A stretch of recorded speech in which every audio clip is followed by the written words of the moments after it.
Hoje falaremos sobre o consumo proteico, as suas possíveis implicações em tecidos renais e hepáticos e também comentarei a respeito de 3 principais fontes de proteínas para praticantes de atividades físicas. Não é à toa que as proteínas hoje são considerados nutrientes vitais. Isso porque basicamente tudo é constituído por proteínas. Proteínas nada mais são do que ligações peptídicas realizadas entre pequenos compostos ou monômeros, os quais chamamos de aminoácidos. Esses aminoácidos se ligam de diferentes formas e, portanto, devido a essas diversas ligações, desempenham papéis diferenciados no corpo, possibilitando a vida.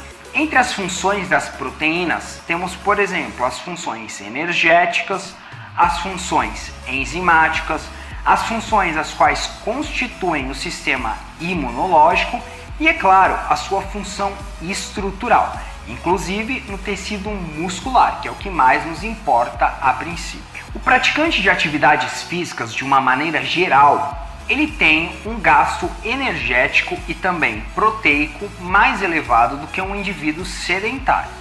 E, portanto, será necessário com que ele ingira maior quantidade de alimentos, inclusive de proteínas, do que um indivíduo sedentário propriamente dito. As proteínas, de uma maneira geral, elas não contribuirão como principal fonte energética.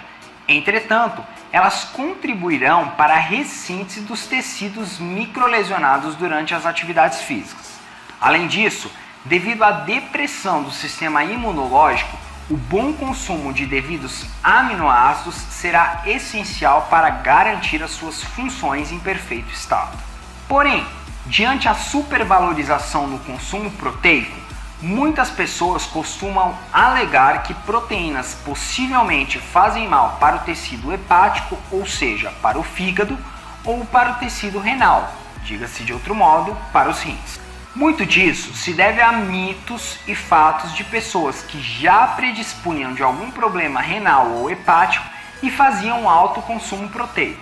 Desta forma, sabendo que as proteínas são primordialmente metabolizadas no fígado e também são excretados alguns compostos proteicos através dos rins, é claro, muitas pessoas costumavam associar o alto consumo de proteínas com o dano nesses devidos órgãos. Porém, com o evoluir da ciência e com o evoluir dos estudos, inúmeras foram as pesquisas as quais comprovaram que altas quantidades de proteínas a longo, médio ou curto prazo não causam quaisquer efeitos negativos em indivíduos sadios.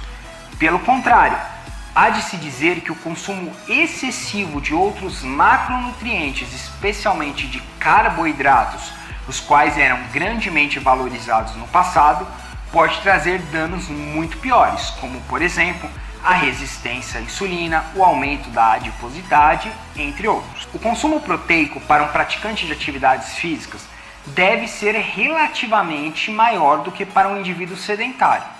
Entretanto, não devemos consumir proteínas excessivamente. E quando eu falo no consumo excessivo, falo no consumo qual supere as suas necessidades individuais. Isso porque, como citado no começo, as proteínas também são compostos energéticos e, portanto, o seu alto consumo poderá aumentar a sua gordura corpórea, apesar disso ocorrer em quantidades muito pequenas, mas é possível que isso ocorra. Mas, quanto devemos consumir de proteínas afinal? Bem, esse é um caso um tanto quanto polêmico. Não existe uma margem a qual possa determinar o quanto de proteínas você deve consumir. Isso variará, obviamente, de acordo com as suas necessidades individuais.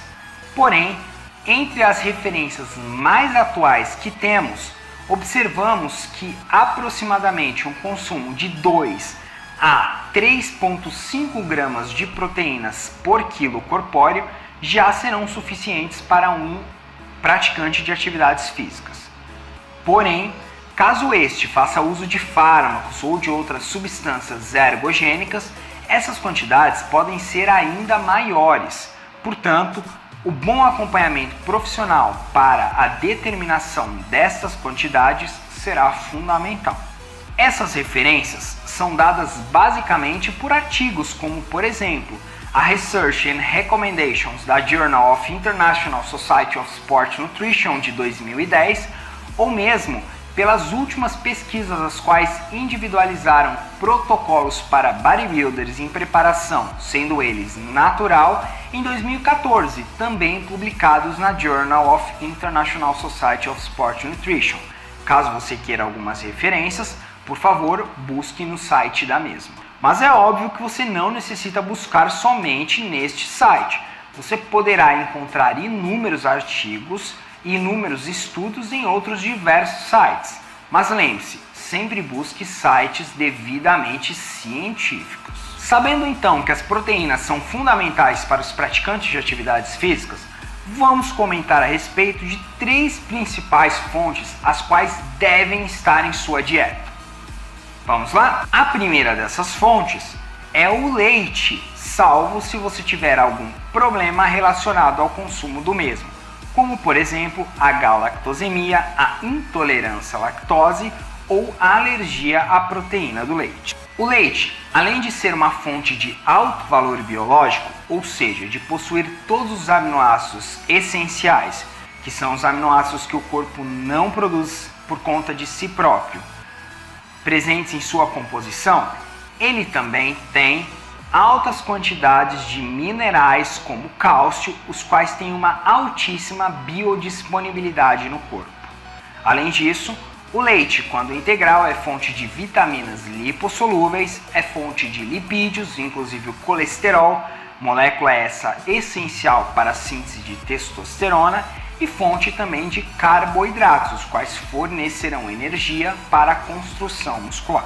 A ciência não sabe explicar muito bem ainda o porquê disso, porém, consegue comprovar que proteínas derivadas do leite têm uma capacidade na construção de massa muscular superior a quaisquer outras proteínas.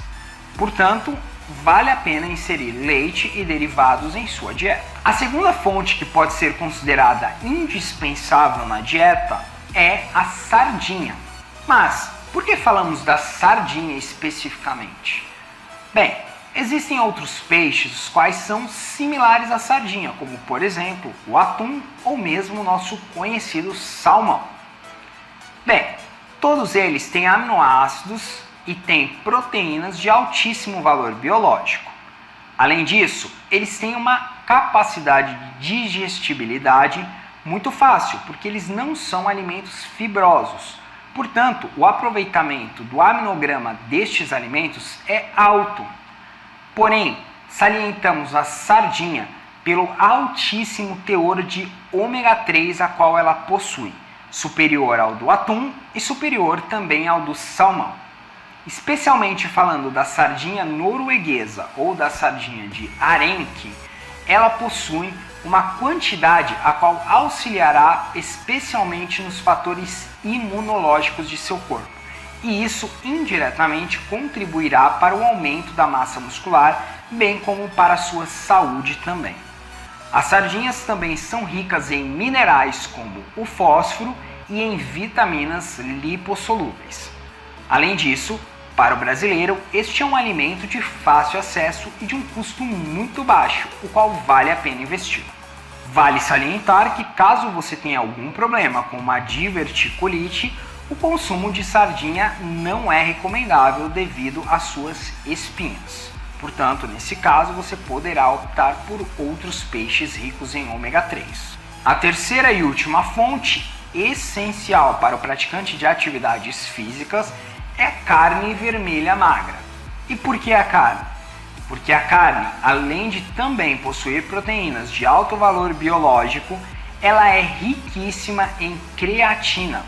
A creatina, como sabemos, é um peptídeo o qual está relacionado com o poder de força e de resistência da musculatura esquelética, além de ter outras funções secundárias, como por exemplo, participar nos processos de neurotransmissão, entre outros. Sabemos que um praticante de atividades físicas, os quais possuem níveis baixos de creatina no seu músculo, tendem a ter maior fadiga, pior recuperação muscular e pior durabilidade durante os exercícios físicos. Portanto, caso você não suplemente com creatina ou mesmo que você suplemente com a creatina, o consumo da carne vermelha torna-se fundamental neste fornecimento. A carne vermelha é o único alimento com boa disponibilidade de ferro tipo M, que é o ferro realmente biodisponível no corpo. O ferro é um mineral o qual participará especialmente da oxigenação celular. Isso faz com que seu músculo consiga ter uma resistência muito maior, por ser obviamente nutrido nos períodos aeróbios. Por fim, a carne vermelha é também a melhor fonte de vitamina B12 ou de cianocobalamina, que também é indispensável no metabolismo do ferro e, portanto, na oxigenação muscular. Além disso, ela é uma das principais vitaminas associadas à síntese dos macronutrientes, inclusive da síntese proteica. Em resumo da ópera, hoje pudemos aprender que o consumo proteico por pessoas saudáveis não será prejudicial mesmo que em altas quantidades. Entretanto, não convém que superemos demais as nossas necessidades, justamente para não aumentar a nossa adiposidade, nem tampouco para excretar excessos de proteínas. Pudemos conhecer também as principais fontes de alimentos proteicos para o praticante de atividades físicas, as quais trazem consigo outros benefícios também. Espero que você tenha gostado e possa utilizar essas informações em sua rotina. Um forte abraço e espero vocês até a próxima.